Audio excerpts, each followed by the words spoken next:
Hi, and welcome to the Fancy Commie YouTube. Today I'm going to be talking about something I actually don't have that much experience in, and that is the judicial branch of the US government.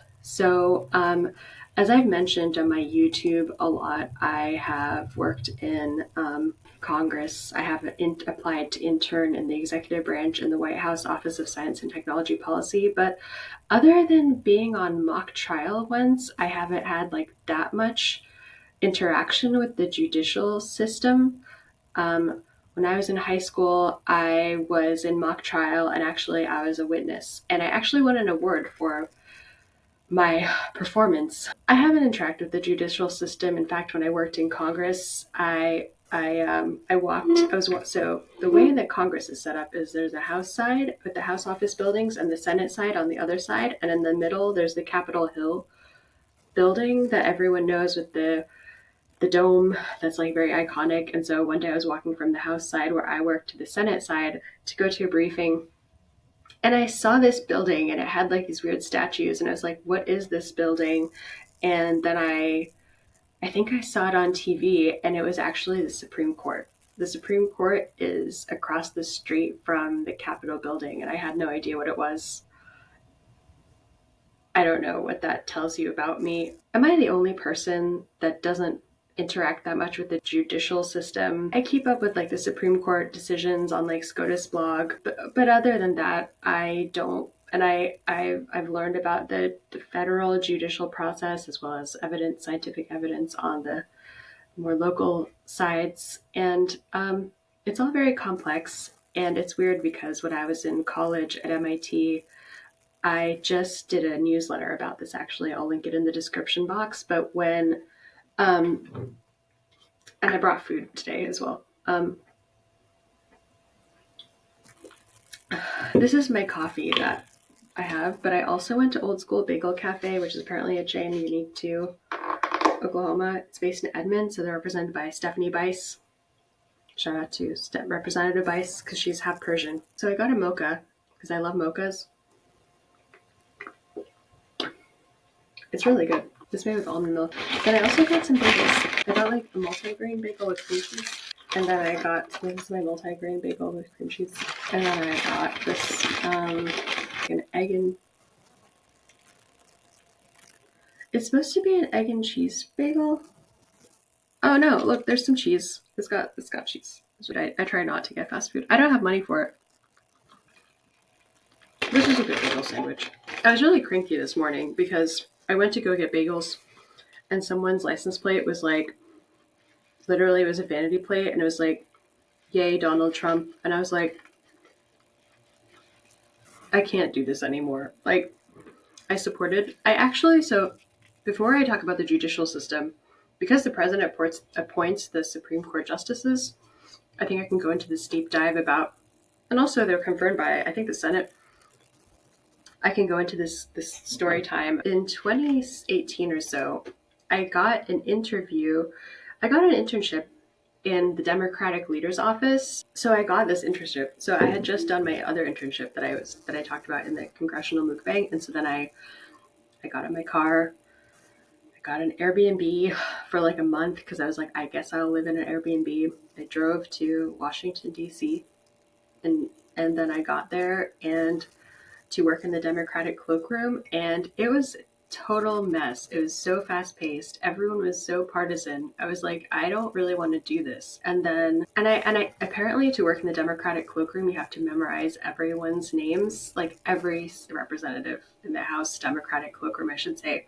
So I had to memorize like every single person, and someone helped me, but I still couldn't do it. So I got there and I was like, I don't know how I'm going to do this job. And then apparently one of the jobs you have is in the House Democratic cloakroom is to like give actual representatives like information and stuff like on votes and stuff, because you're actually, so there's the House building, the House chamber, right? And then on the left side is the Democratic cloakroom. On the right side is the Republican cloakroom. So I forget what year it was exactly, but it was before I want to say it was before the blue wave, and it was also before January 6th. I went there and I was like, why is everyone so partisan, like I thought we were all going to get along. I was like, I can't do this. Like, so the bell rang for all of the members of the house to like go into the house chamber. So I just walked. I was like, I'm sorry, I can't do this, and I just walked out. And then I walked back to the Democratic leader's office in tears, and I was like, I really can't do this. Like, I don't think I'm cut out for something this fast paced.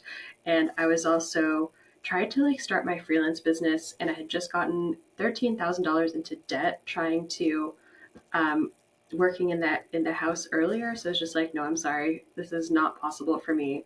If the if the Democratic cloakroom felt less adversarial to the other side, then I probably could have worked there, but I just couldn't. So I just quit. So I went home. I booked a flight. I forfeited my $1,000 of Airbnb, which sucked, and then I just booked a flight home back to Oklahoma. So that happened.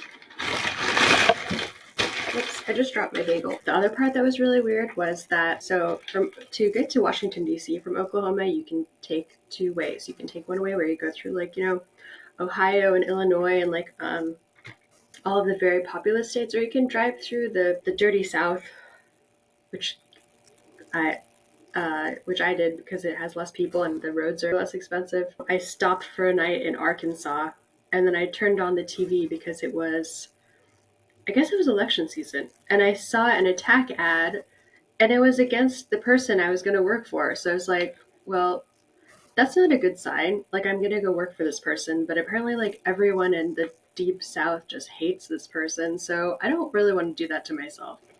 So that didn't help me. I really wasn't set on like working this job anyway. It was the only opportunity I had. I thought that I could get a job there. Become one of my dreams is to become like a speechwriter or like political communications professional for someone in the House or Senate. So I thought that would be possible, but it was not humanly possible. A couple years later, things continued to get more and more polarized. Then a couple of years later, January 6th happened. I was just like, oh, that makes sense because like the world could not have been more divided. Like, and I think it started back in 2018. The Democratic cloakroom only serves Democrats. It wouldn't make sense for you to tell them to serve Republicans. In the US, no one should be afraid to have their political views. I kind of fell out of love with Democratic Party after that, but I had already voted for Gary Johnson the previous election cycle. Then in 2020, I actually just voted for Donald Trump because I was like, I don't think I fit into this party. Do I really want to feel? And I didn't think Joe Biden had a chance of winning. And I live in a red state, but actually, Oklahoma County almost went blue. So why did I tell you that story? I don't really know. Because I don't know anything about the judicial system, and I just want to like continue talking about the executive and legislative systems. So judges. So let's talk about judges. Judges are trained in the humanities tradition, and I know this because I actually like participated in debate with some of the people that became legal. Well, judges and lawyers, I should say, are trained in the humanities, like legal tradition. That was a pretty good time. But yeah, so I was a debater in high school, but I was a terrible debater. Like I cried in my first round because I was like, when you like have a case and then you say your case and then your opponent comes up and just like completely like hands your what to you. That happened to me. So I stated my case. Then my opponent like went, and my opponent ripped me a new one, and I was like, I thought you were gonna be nice to me because we're actually like we're like acquaintances in reality, and like I guess in debate rounds, like the thing I hate about debate rounds, it's like it's all about who can like look more polished, but isn't that a case for like all of the real world? Like even if I'm like I know my stuff and I don't communicate it well, I'm gonna get my what handed to me. But I think like if now that I've worked in Congress, I've been on parliamentary debate, I've helped mentor debaters, I judged some high school debate rounds. I think I could finally win a debate round, but I don't know if I could win a debate round. I just don't think I'm persuasive, but I don't know. If anyone wants to challenge me to a debate, happy to debate you live on the Fancy Comma YouTube. I don't know about live, but on the Fancy Comma YouTube. So this is a multi-grain bagel with plain cream cheese. This is my third day recording these. I'm starting to feel it's really hard. It's really hard to do content creation day after day. I still have to caption every video. So growing up, I did high school debate. Then I went to college at MIT and I did parliamentary debate. And parliamentary debate it's on this circuit called the American Parliamentary Debate Association. So schools that are on the circuit are like are Harvard, Yale, Princeton, Ivy Leagues, Stanford. I don't know if Stanford is an Ivy League. MIT is an Ivy plus college, whatever that means. But I think I was like publicity chair for the debate team once as well. Here, let's try to drink this mocha. As I was saying, so the parliamentary debaters, Harvard, Yale, like the big name schools, they had really polished debaters that you could tell like were really steeped in like philosophy and like the legal tradition, and they all at that time wanted to be lawyers. And then so I debated against these people. The MIT team actually did really well when I was at MIT. Debate does really well. Parliamentary debate, I don't even know if we have any other kind of debate because I only did parley, and it's really fun because you get to travel to different schools. So I like went to Dartmouth, I went to Harvard is just a hop, skip, and jumping away from MIT. It's on the other side of Cambridge because MIT is on in Cambridge, Massachusetts. Kind of, it's across the bridge from Boston. And there was a guy that Oliver Smoot, I think he ended up to head NIST, which is the National Institute of Standards and Technology, and what he like measured the bridge in his height. So it's painted on there. But if you keep walking on Mass Ave, then you can get to Harvard and find some legal experts there. I think Harvard Law is in it. I don't know where Harvard Law is. Is that bad? Like, I think Harvard Medical School is at a different part of Boston. I have no idea where Harvard Law is. Like, does that mean what does that mean? I don't know. I'll have to look it up. These debaters, they were really polished. Like, I wasn't as polished as them. When you're an MIT student, you're like a nerdy MIT person, and all you do is like obsess about science and technology every day. And like we did have communications requirements, so like I did do communication, but I didn't do it at the level of like Harvard people or like Yale people. So then whenever I saw them debate, I was like, there's no way in heck I could ever do that. But then when I learned that, like, for first of all, Ted Cruz, the senator, debated on the same circuit as me. And then second, like one person that I actually know from that I have met, I don't even know if I've talked to them, but they were like on like Mueller's legal team. The people I debated with on that circuit on the APTA, which I don't think they would even remember me because like there was some really good debaters and they won week after week, and then there was me and I was just doing it to get out of MIT because I was tired of it all at sometimes. They're like really famous lawyers now. I'm not a famous lawyer, but we were on the same debate circuit. So then it's like, that's how I know about the Supreme, because like they end up being going clerking. That's how I learned about clerkships. So when you're in the Supreme Court, you have like clerkships, and then like you can get a clerkship and clerk for the Supreme Court, and then you're like their protege and you do all this work for them.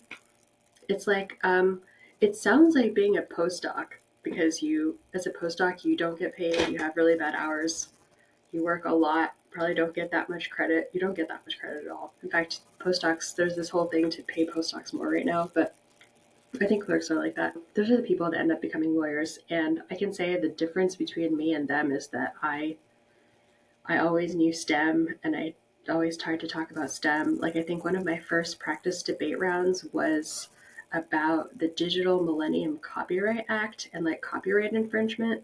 So like the tech policy angle. And I do know some people that are like patent lawyers and stuff that went to MIT, but it's totally, the humanities tradition is like totally different than like MIT science tradition because there's not really a focus on humanities. So then it's like, given that divide and what I know about it, like no wonder there's not enough judges that know about science. Like I read this thing that like the Supreme Court justices had to get told what DNA was and how DNA worked.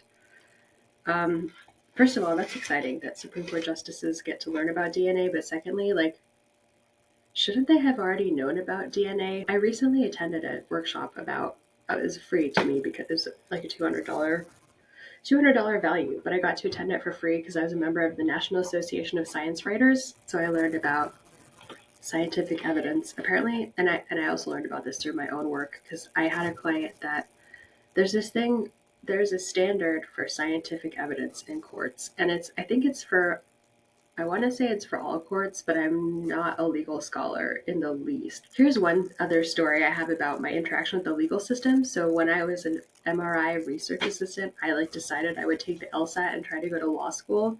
But so I studied every day as I was scanning subjects. In an MRI, we were studying alcoholism in the brain. Actually, we would give people alcohol and then make them do tasks. And obviously, they got worse at it. And we looked at what happened in their brain. While we were scanning them, I studied for the LSAT.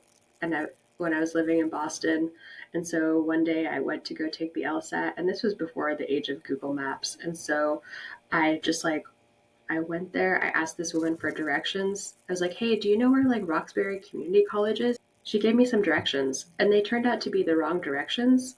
So I got there late. So I never took the LSAT. When something's not cut out for you, it's beyond impossible for me to become a lawyer because not only am I directionally challenged, people will just give you the wrong directions in Boston because they're mean. That's why I no longer ask people for directions. But you don't have to ask people for directions because there's Google Maps now, so whatever. Not gonna lie, yesterday at 2 a.m., I went to sleep and then I woke up and then I couldn't go back to sleep, so I just Googled the court system and I learned some stuff about the courts. I learned about federal courts. I still don't know. Is the Department of Justice in the judicial system? I think yes. Who knows? So the Daubert test. So I had a client come to me and say, "Hey, I need you to write me an article. I have this expertise I want to write up and peer review it because I want to pass the Daubert test." I was like, "I don't know what that is."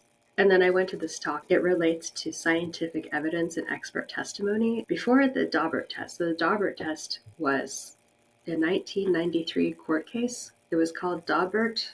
Maybe it was Daubert. I don't know. Do you think Daubert was French? Daubert versus Dow Pharmaceuticals Inc. It set a new standard, and I've blogged about it on the Fancy Comma website, so I'll link it in the description box. But this colloquium I went to, the lady, she says, in a case involving scientific evidence, evidentiary reliability will be based on scientific validity. And there's a lot you can say. Oh, the crazy thing about this test is that it basically forces judges to figure out if something is scientifically valid or not. And so have you ever talked to a lawyer? They will just do something really clever and throw it back to you in a way that's so incredibly clever. So, at the end of this talk, all I got from it was scientists don't know how to evaluate evidence and see if it's reliable. So, why should lawyers do it? Because scientists are scientists and that's their job. So, I was like, not untrue. That's a very good point. That left me with so many questions. First of all, are judges really trying to do this work themselves? And then sometimes if the judges admit evidence, then the juries have to also evaluate it. And it's I've heard they pick juries based on the most arbitrary things, and they try to keep specifically keep smart people out of juries because they don't want to have people that are swaying the jury. But according to these people at the seminar that I virtually attended, the AAAS, actually juries do a really good job of figuring out the data when they are in deliberations. There's a lot of evidence. This one judge was speaking and she told everyone about this case, and it was there was a guy. There was some testimony. There's some types of testimony that are constantly admitted in courts, and so they're constantly accepted. And there's precedent now, fingerprint evidence. I guess there's not a lot of scientific fingerprint identification. There's not a lot of evidence about it or something, or it's not reliable. Same with bullet holes. The judge that spoke at this conference, she gave this example of a dog that someone testified, a dog trainer testified in an arson case, and she was like, the dog wiggled its nose in a way that I could know that something was wrong. It's does that really count as scientific evidence, or are you just trying to win this case by saying literally anything that sounds vaguely scientific? Because people always use science to try to get people to believe stuff, especially in a court of law, or they'll have fingerprint evidence and it's not 100%. So they'll say, if you don't accept this evidence, then this person will walk free. And it's that person, in one case, it went to the Supreme Court. This judge saw this case. The evidence was shaky. So the judge actually went up to the lawyers and was like, hey, this evidence is kind of vague. Don't you want to challenge it? And they were like, no, because they didn't have time and they didn't have resources. And it's always, I guess it's an extra step that they just don't have time for. So the person went to prison and then they were acquitted on a habeas corpus, which means that they were unlawfully imprisoned. So then, like, after I attended this, I was like, well, doesn't this mean that our legal system is like incredibly flawed? And like, why doesn't anyone care about this? And I wonder to what extent false scientific evidence is being admitted in courts everywhere. But then it's like, has the quality of scientific evidence gotten better? Like DNA tests, those are, everyone thinks DNA tests are really reliable. And then it's like, that's the question that lawyers don't want to answer because scientists don't know the answer to. It's like, what do you do to establish scientific rigor? And then it's like, I've never met a judge that's a scientist. Apparently, there are some out there. Like my friends, I have some friends that are lawyers that are MIT grads like me, and like I would definitely trust them to understand science. But law, like policy, is like adversarial, and I think it's more adversarial than policy because only one side can win. Sometimes in politics, both sides can win, but in law, only one side does. I've never heard of it being a tie. I guess you could not. So now when I watch the news and I see all these people going to jail, I'm like, oh, that sucks. Maybe it's based on false evidence. So that completely destroyed my faith in the legal system, not gonna lie. But it also motivated me to try to find opportunities to plug myself into the judicial system. Like I could apparently write like an amicus briefing.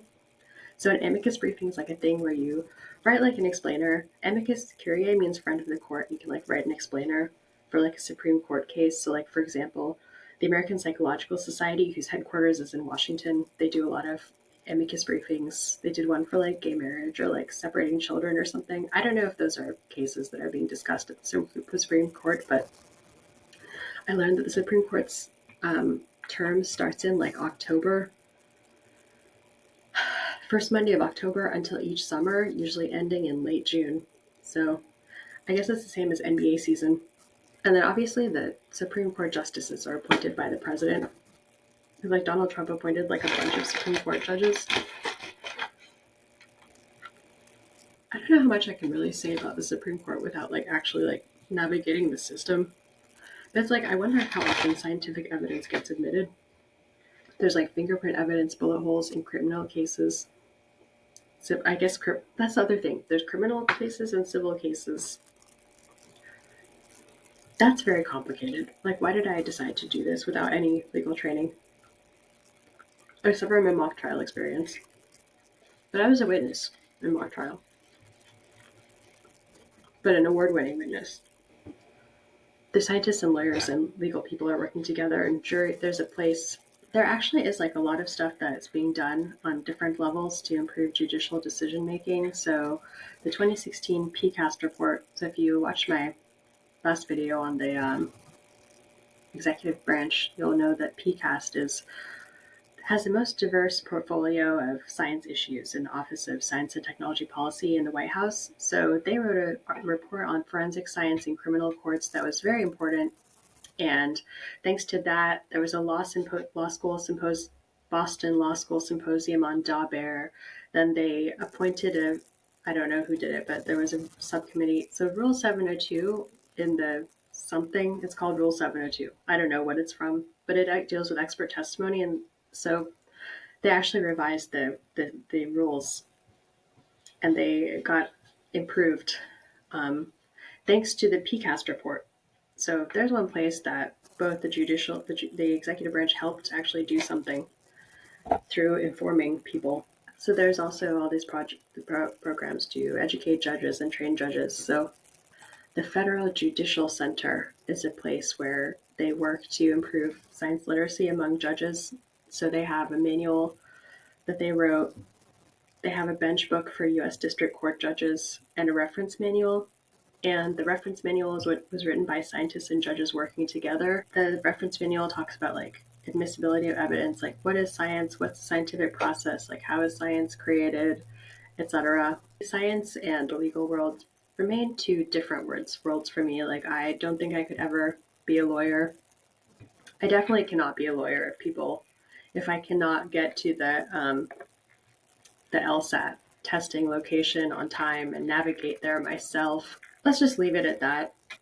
One way to, even though you can't really, the president and the Senate and the judicial branch, I think like I have voted for some like local judges But I think like the president obviously appoints the Supreme Court judges, so if that's goes back to me telling everyone work on a presidential campaign if you want to change who the judges are. Because, like, did you see how many judges Donald Trump appointed to the Supreme Court? That was truly shocking to me. Definitely a win for people that voted for him. Let's just call it a day. But like, if a lawyer watches this, they'll just be like, this content is questionable, isn't it?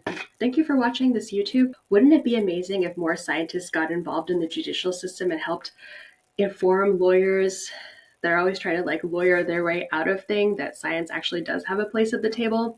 I think that would be amazing. So with that, I say thank you for watching this video. Make sure to like and subscribe so you don't miss our future videos.